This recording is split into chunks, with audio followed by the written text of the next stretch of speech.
Hoje iremos falar de um assunto muito importante para todas as gestantes, que é a sífilis na gestação. É um trabalho realizado pelos discentes Agatha Tomazinho, Aline Silva e Thaisa Santos, do curso de Odontologia da Universidade Federal Fluminense, Instituto de Saúde de Nova Friburgo. A sífilis na gestação é um grave problema de saúde pública, responsável por altos índices de morbimortalidade intrauterina, que se refere ao índice de pessoas mortas, no caso, embriões ou fetos, em decorrência de uma doença específica dentro de determinado grupo populacional. E é a sífilis.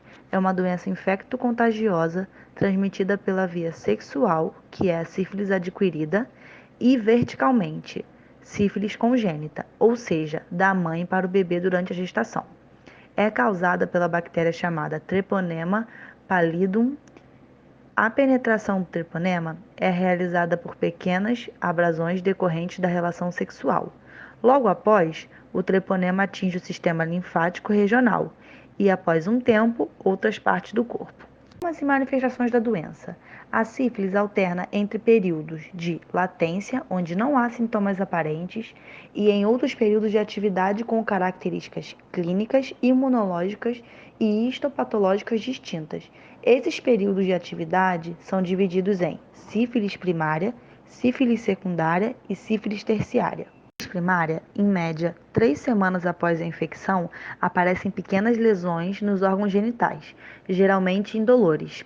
Essas lesões são chamadas de cancro duro ou protocifiloma.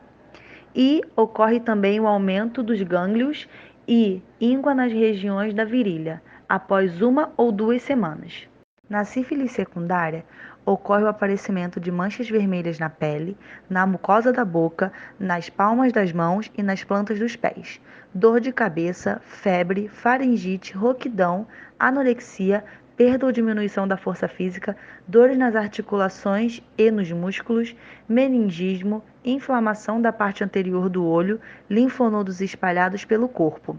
E essas manifestações podem regredir sem tratamento, embora a doença continue ativa no organismo. Terciária, ocorre o aparecimento de lesões localizadas, caracterizadas pela formação de granulomas destrutivos e ausência quase total de treponemas, envolvendo pele e mucosas.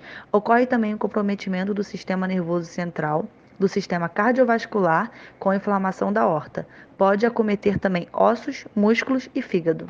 Na figura 2, são ilustrados alguns dos sinais e sintomas de acordo com a fase de desenvolvimento da sífilis. Como é feito o diagnóstico? O diagnóstico e a escolha dos exames laboratoriais mais adequados deverão considerar a fase evolutiva da doença. Na sífilis primária e em algumas lesões da fase secundária, o diagnóstico poderá ser direto, isto é, feito pela demonstração do treponema.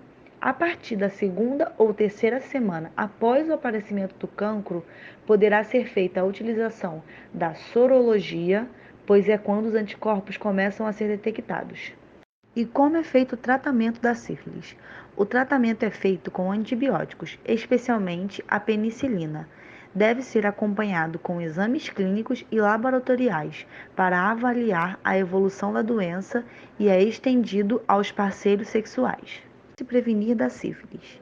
A prevenção é feita através do uso de preservativos durante as relações sexuais, e essa é a maneira mais segura de se prevenir da doença. Sífilis na gestação. A gestante com evidência clínica de sífilis, ou seja, que possui exames diagnósticos confirmados, é classificada com sífilis gestacional. E estima-se que a sífilis gestacional leve em pelo menos 50% das gestações acometidas, entre 10 a 15% de todas as gestações, a desfechos perinatais adversos. E como ocorre o diagnóstico da sífilis na gestação?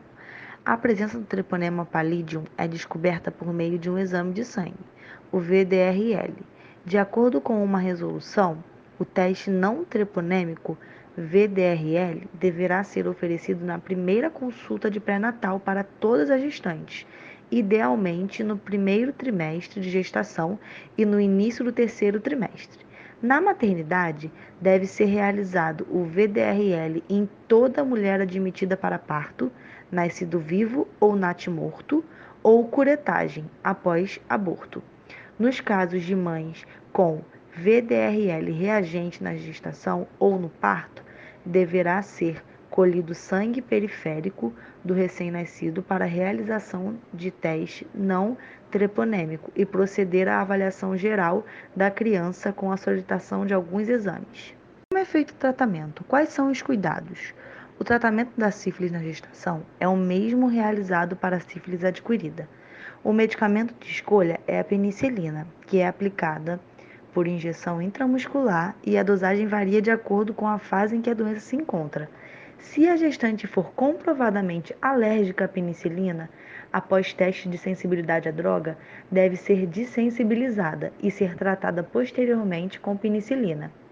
Na impossibilidade, essa gestante deverá ser tratada com outro medicamento, mas não será considerada adequadamente tratada para fins de transmissão fetal, sendo obrigatória a investigação e o tratamento adequado da criança logo após seu nascimento. Congênita é o resultado da disseminação do treponema pallidum da gestante infectada não tratada ou inadequadamente tratada para o feto por via transplacentária, transmissão vertical. Ocorre a transmissão da sífilis congênita. Ela ocorre através de uma transmissão vertical, da mãe para o feto, assim como já foi dito, e pode ocorrer em qualquer fase da gestação e em qualquer estágio da doença, com probabilidade de 50% a 100% na sífilis primária e secundária, 40% na sífilis latente precoce e 10% na sífilis latente tardia. É possível também que ocorra a transmissão direta no canal do parto. Ocorrendo a transmissão da sífilis congênita, cerca de 40% dos casos podem evoluir para aborto espontâneo, natimorto e óbito perinatal. A sífilis congênita é dividida em dois períodos, o período precoce e tardio. A precoce, até o segundo ano de vida, e a tardia surge após o segundo ano de vida. A maior parte dos casos de sífilis congênita precoce é assintomática, cerca de 70%. Porém, o recém-nascido pode apresentar prematuridade, baixo peso, hepatomegalia, esplenomegalia e lesões cutâneas. No período pós-neonatal dos casos de sífilis gestacional, deverá ser realizado o segmento de controle e cura dos casos, que são segmento ambulatorial mensal até o sexto mês de vida e bimensal do sexto ao 12º mês, realizar VDRL com 1, 3, 6, 12 e 18 meses de idade, interrompendo a realização do teste quando este apresentar dois resultados repetidamente negativos. Caso sejam observados sinais clínicos compatíveis com a infecção treponêmica congênita, deve-se proceder à repetição dos exames sorológicos, ainda que não esteja no momento previsto anteriormente. Realizar teste troponêmico para sífilis após os 18 meses de idade para confirmação do caso. Recomenda-se o acompanhamento oftalmológico, neurológico e audiológico semestral por 2 anos. Nos casos de crianças tratadas de forma inadequada, na dose e ou tempo do tratamento preconizado, deve-se convocar a criança para reavaliação clínico-laboratorial e reiniciar o tratamento da criança, obedecendo aos esquemas anteriormente descritos. Sendo uma doença de notificação compulsória, todos os casos detectados devem ser reportados ao Sistema de Informação de Agravos de Notificações, SINAM. Formas de evitar a sífilis na gestação e ou a sua evolução para a sífilis congênita. Fazer o uso regular do preservativo, masculino ou feminino, também no período pós-tratamento, caso já tenha ocorrido a contaminação. Reforçar a orientação sobre os riscos relacionados à infecção do treponema pallidum por meio da transmissão sexual, para que as mulheres com sífilis e seus parceiros evitem relações sexuais ou mantenham práticas para o sexo seguro durante o tratamento. Deve-se iniciar o tratamento imediato dos casos diagnosticados, tanto das gestantes quanto de seus parceiros. Os tratamentos interrompidos devem ser reiniciados. O controle de cura deverá ser mensal e realizado por meio do exame VDRL. O tratamento da gestante deverá ser considerado adequado quando for completo, conforme o estágio da doença, feito com penicilina, finalizado em até 30 dias antes do parto e o parceiro tratado concomitantemente. É importante anotar ou anexar na carteira da gestante o número do sistema de acompanhamento do programa de imunização no pré-natal e nascimento, o resultado e datas das sorologias, bem como a droga, a dose e a data do tratamento realizado na gestante e no seu parceiro. A gestante deve ser orientada para que tenha a carteira em seu poder no momento do parto. Agora vamos falar um pouco do que é a placenta.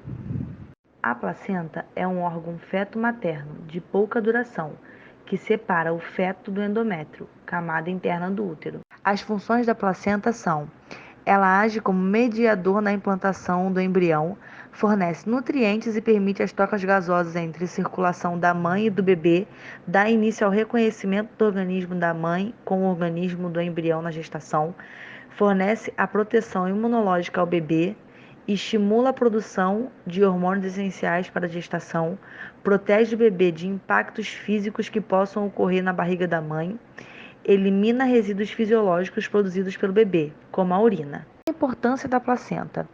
Ela é importante pois é o local onde ocorrem as trocas gasosas e de nutrientes entre a mãe e feto. Ela e o cordão umbilical funcionam como sistema de transporte dessas substâncias, o que é vital para o crescimento e desenvolvimento ideal do feto.